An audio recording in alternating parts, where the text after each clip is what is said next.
Alilinisin na po muna natin yung palayok. Tatanggal po natin ng mga lemon borak. Ayan. Yung mga pinagamitan ng borak.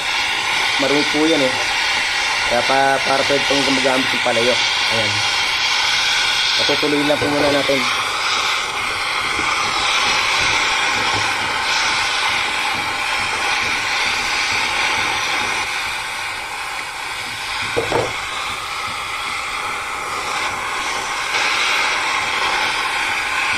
Ayan na, tumutuloy na po. Para po siyang laba, oh. Ayan, oh.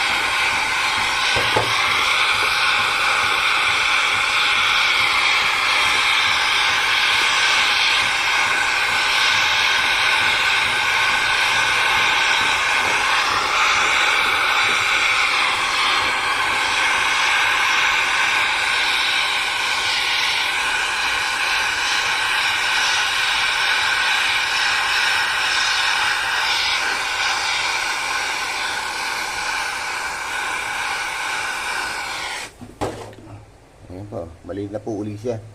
Pwede po uling gamitin. Thank you po, salamat po sa inyo. Thank you for watching.